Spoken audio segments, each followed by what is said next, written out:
you geeks! I've decided to try something new to express my feelings about the world building within Wind and Truth. For you see, I've been theorizing about the metaphysical and physical building of Wind and Truth since 2021, when Rhythm of War ended for me. I will be ranking these on Tier 1, fully confirmed, 2, mostly right, Tier 3, relegated to the back 5, Tier 4, not entirely wrong, Tier 5, debunked. I figure this is the best, albeit subjective, way to gauge how prepared the front four prepared me for Wind and Truth. For each theory, I've pulled a few sentences from each conclusion to best gauge what I was thinking at the time. If you think I'm making some of this stuff up, you can always go back and watch the original video, though the ones from 2021 are rough. Full spoilers for Wind and Truth, of course. Moash's redemption. My first theory upon finishing Rhythm of War was Moash's redemption. Moash will need to take Yezrian's place, but on the road to Braze, and of course in Braze, Moash will have ample opportunity to unite his intent to that of Honor's. Tier 5 debunked. Substance of Stormlight. Herald's bodies being a creation of Honor's intent, to which they are divinely joined. Is that the power Ashar was messing with at the end of Rhythm of War? This is confirmed in full by Ashar in Wind and Truth. We use bodies of power when we return, child, Ashar said. No one dies to create us. Honor found such an idea as the fused abhorrent. Once.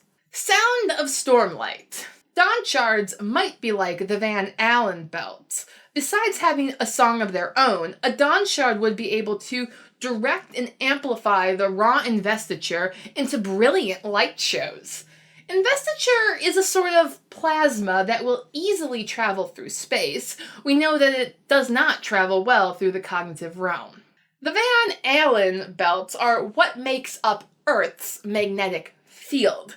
So it wasn't too surprising when the Dawn Shards in the same room actually started acting like magnets, but we don't really get far enough to see what would happen when they combine and what brilliant light shows might occur. So I'm putting this Tier 3 relegated to back 5. Opposite of light. If they kill the vessel, the shard will collapse onto itself and become an uncontrolled black hole of evil. Rather, the Radiance must keep the vessel, that is Taravangian, the craftiest mind on the Cosmere, alive and trick him into condensing on Braze long enough to destroy his shard.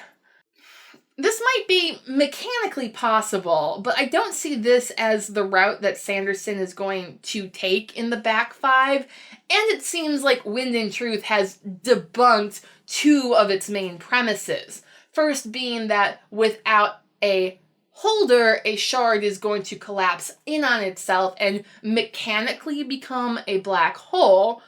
Philosophically, one could argue that that is what's happening with Honor, but that was not my intent when crafting this theory. Also, it presumes that Raze's perpendicularity was on Braze, which we now know is not true. So, overall, it's debunked. Doom of Dalinar. Dalinar becoming a fused would break his bond to the Stormfather, making the Stormfather a Deadeye. This would make all of Roshar rumble. I predict the Stormfather going Deadeye, either at the novel's midpoint or darkest hour. I'm not certain that Dalinar will outright lose the duel. Although the Stormfather didn't so much as go Deadeye as be vaporized, and Dalinar did not become a fused, I'm still going to count this as a low, mostly right. Does Honor toss dice? By dying, Honor cast his die into the hearts of the peoples of Roshar, where there is pure potential in three ways: mechanical, perfection, and virtue, to make Odium powerless.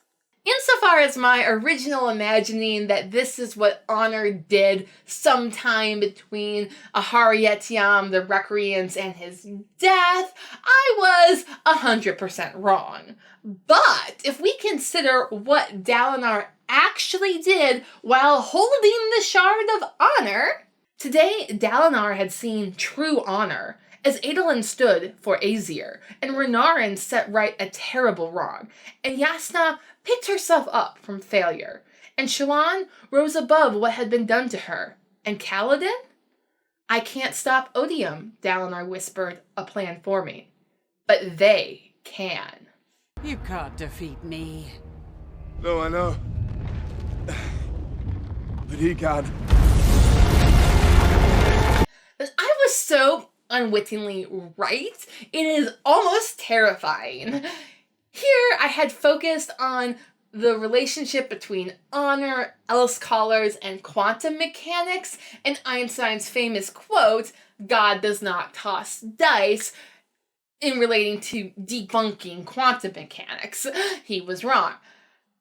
However, I had forgotten that there is another group of people known for tossing dice, and that is military strategists, which Dalinar proved himself to be an excellent one. I'm gonna give this like a 1.5. Bonds of gravity. It seems Sanderson has started with Einstein's theory of relativity, and to a certain extent, the natural law morality Einstein imbued within it. Yet Sanderson must go beyond Einstein and show Yasna can hear the music of the spheres. She could obtain the common ideal of good. In Wind and Truth, Odium plays Einstein's advocate, showing how an atheist like Yasna has no real concept of right and wrong, just hypocritical self-interest. Since Yasna's book is really still in the back 5, this theory is relegated to tier 3, the back 5. Szeth will wear many colors. I have gotten a fair number of comments expressing confusion at my meta-theory that pairs every Stormlight focus character and their affiliated book with a particular Broadway musical. Szeth has been paired, since this video at least, with Joseph and the Amazing Technicolor Dreamcoat, and using that as a yardstick, I predicted Ishar could relate to Pharaoh, needing not just Kaladin's help, but Szeth's as well. And Szeth, helping restore Ishar, will finally be in a position to judge his family for the wrong they committed in being lax in their moral values. Szeth will wear many colors by obtaining a high level of investiture with his fourth ideal. The first clause I feel I got pretty spot on, and the second didn't literally happen. I did notice that Szeth, by being the rightful holder of all 10 honor blades at the end of Wind and Truth, means by Shin custom he is able to wear the colors affiliated with each of the 10 blades. Therefore, he had the right to wear many colors. What he lacked was the capacity. But as Kaladin says when swearing to the Oath Pact, it's the thought that counts, sorta. Besides, if one more angel in heaven isn't the perfect eulogy for Kaladin, then I don't know what is. As for Szeth actually wearing many colors, that could be a back 5 thing, and we'll see what his shard plate looks like when he joins the rebel Skybreakers. On the whole, I'm going with a 1.5 for this one. Ride of the Will Shapers.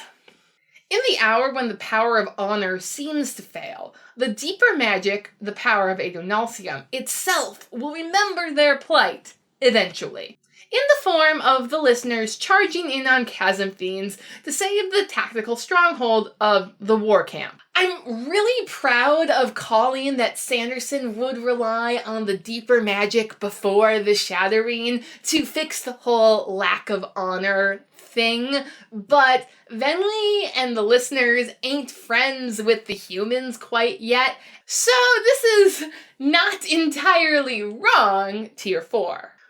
Will Kaladin die in Wind and Truth?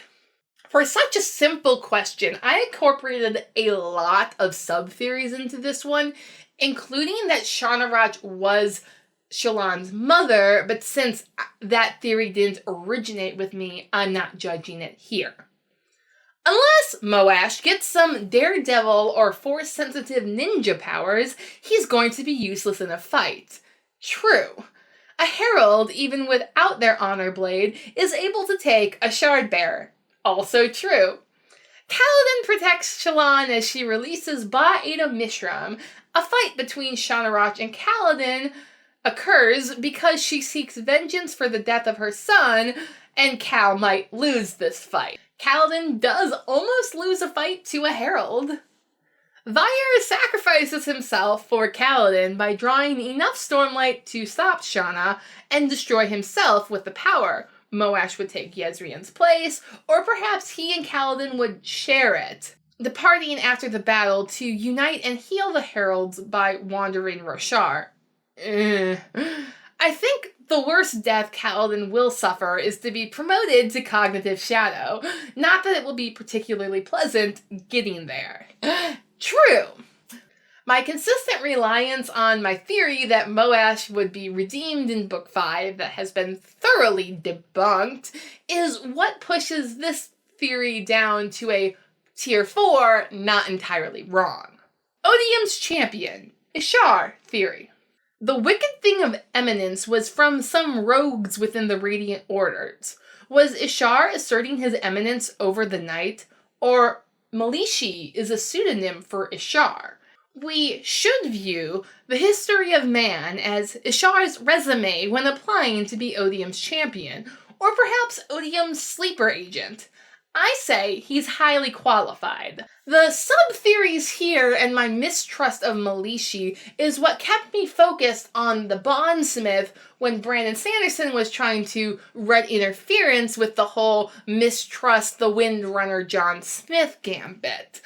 However, I mistook Tanavast's own hand in history for Ishar's, and that Ishar was not Odium's champion, so this theory is thoroughly debunked. Can Dalinar unite honor? So this theory is premised on the idea of the doom of Dalinar happening after the duel. Honor will need those hearts of men to be radiant and say the words pleasing to Honor's intent, to revive the Stormfather and/or Honor while Dalinar is 1, already dead, and 2, being infused with Odium's investiture. Reviving Honor, or at least the Stormfather, to save Roshar comes down to Kaladin playing the flute during the Night of Sorrows. At the time, the concept that Dalinar could be made a fused while in the cognitive realm was pretty hotly contested, and I think I got Sanderson to answer the question on a Spoilers Q&A. You're welcome. What can I say except you're welcome? And I do rejoice in getting this confirmation of the theory in Wind and Truth itself. Taravangian reached out and found something lingering on the other side. Dalinar's soul, infused with power, unable to pass on yet. Taravangian still had uses for Dalinar. His broken oaths put his soul in Taravangian's hands, and he would make an unmade from him. But between Dalinar's, dare I say, cleverness and Taravangian's temper tantrum, Dalinar is able to slip away. As for how to resuscitate Honor now that he's pretty thoroughly dead, I'm relegating this theory on the whole to the back 5. Infernal Unmade. This is a series of 2 videos that come down to 3 separate theoretical conclusions. Daigonarthis is perhaps working with Ishar to recover the powers he lost of old. Thus, Daigonarthis is the hook, hidden within the juicy bait of Ishar's knowledge, just waiting for Dalinar to bite. An Unmade in Shinovar was Sanderson's biggest successful red herring going into Wind and Truth. Bravo! I'm just pleased that I sensed Ishar was also in on the ploy, but on the whole, this is debunked. Sja-anat. It seemed likely for the moment Sja-anat will be prominent as a force for Odium. Her modus operandi seems to be inhabit a place, corrupt the local spren, and create a web of lies and confusion. With Dalinar distracted by Ishar and Shinovar, Sja-anat could easily influence the war camps and ready the place for Odium's conquest, just as she did for Kholinar.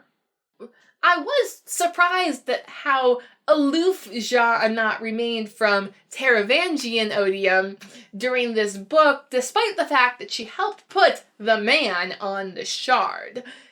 Now, technically, Sja-anat does make an appearance at Narak to spread lies, deceit, and corrupt spren, so this is a very low 2, actually, for me. Ba-Ado Mishram. A goddess misused by those traitorous radiants, influenced by insane and possibly quite sane heralds.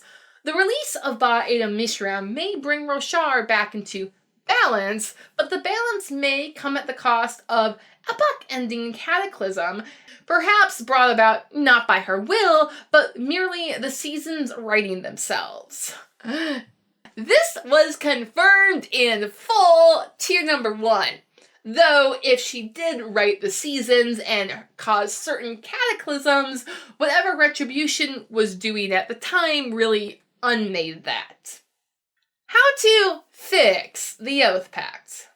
Unhinged Ishar's plan to make Spren corporeal is his way to fixing the Oath Pact. Once bound to the Oath Pact, the Spren could be sent to Braze to be tortured, where, because Spren cannot break their oath, they will never break. So that seems to be Ishar's solution to the Oath Pact problem. Make it impossible to break by removing the participants' ability to change their mind. It seems I was right, Ishar was looking for a new herald, and he wanted that herald to be incapable of changing their mind. I was wrong in that I thought he was looking for it among the Spren, because we now know he was looking for it in Szeth. Rather, whatever the heck he was doing with the Spren was more of a red herring, and also some fertilizer that it would make them impervious to pain. I think this is just right enough to count as a 4, not entirely wrong. Why is the sibling not a Deadeye?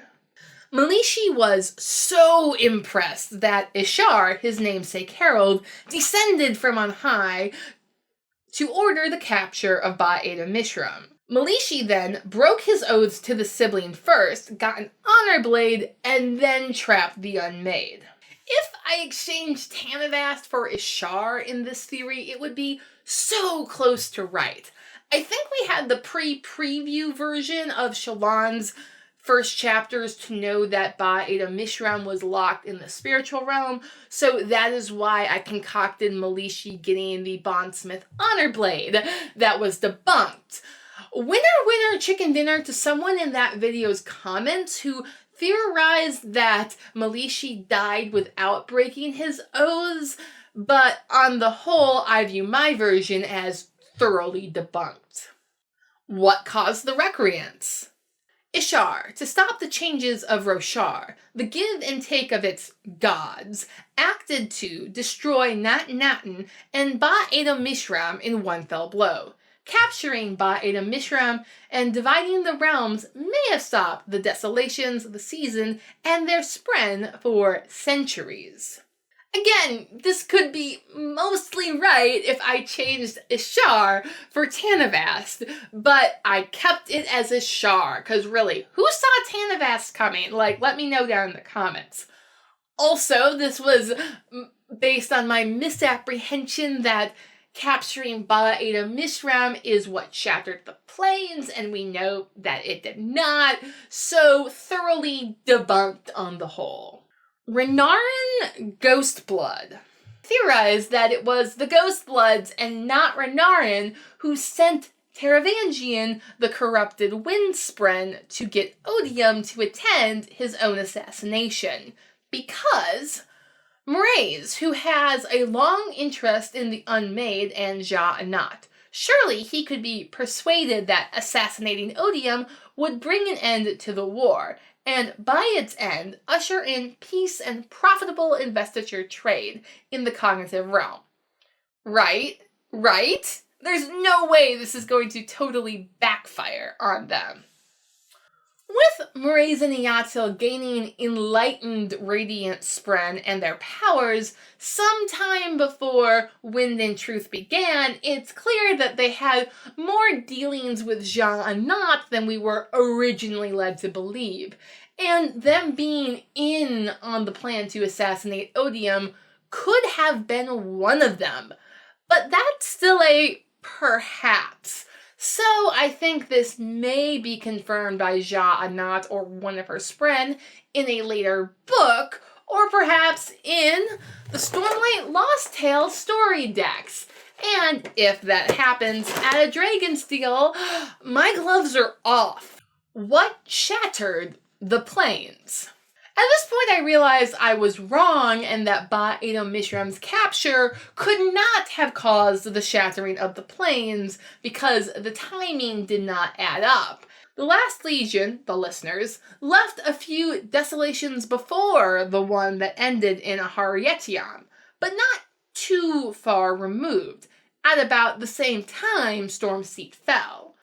Honor broke his word to the people of Stormseat. We have the Stormfather's word that Honor was raving like a mad herald before he himself died, that he create a hole in his own soul by shattering the plains. The biggest error here is my placing the listeners leaving before Aharietiam, and I swear that idea was on the Coppermind, and I pulled out my shabby math skills to disprove them, but then realized that the math proved them right.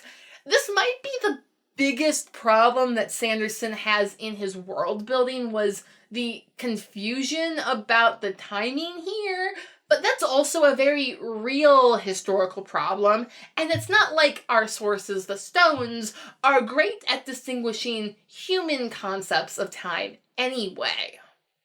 Thus, I'm fine with Dalinar and Relane's visions confirming that the listeners left during the false desolation and debunking my theory that they left before Aharietiam. Otherwise, I'm really pleased with my prediction that it was Honor who was partially responsible for shattering the plains, and that this sign of strength actually revealed one of his inner weaknesses. Of course, I couldn't have foreseen the thing about the fourth moon, because that's completely new information. But on the whole, I count this as tier 2, mostly right. What unmade Ba-Eta Mishram? Could Ba-Eta Mishram's maid form be Mishram? Mishram has a strong connection to the region of Stormseat. Those who seek to free her must return to the fateful tower of Stormseat, where her connection seems strongest, when all other ties of her seem to be severed. Overall, we still don't know what unmade the unmade. Now, I do admit that Ba-Eta Mishram was captured on the Shattered Plains and therefore needed to be released there, has been thoroughly debunked. It seems I was reacting to Sanderson subtextually building up to the idea that there was something more valuable and powerful on the plains than just the Gem Hearts or even the Oathgate. Rather, the idea that Reyes had his perpendicularity there was complete news to me, but also gave Mishram a sense of connection to the place, since apparently she drank from that well. We don't know how she knew that, so maybe she had senses of connection on her own. But that's still a maybe, and on the whole, I'm relegating this to the back five. Cultivation will die. Cultivation has gotten exactly what she wanted. That is Taravangian to kill Reyes and avenge her lover. And in true tragic fashion, there is nothing quite so terrible as getting exactly what you want. The Mesopotamian mythos agrees that even if one can find the tree of life, like cultivation, you won't hold on to it for long. Though cultivation was crafty enough to escape what would have been certain death, I still find it fitting with the general gist of this theory that she would not be around to help Lif discover whatever her demigod powers are. Therefore, I'm putting this as a tier 2, mostly right. Will Urithiru crumble? Urithiru at the Recreants was the Tower of Babel takedown moment.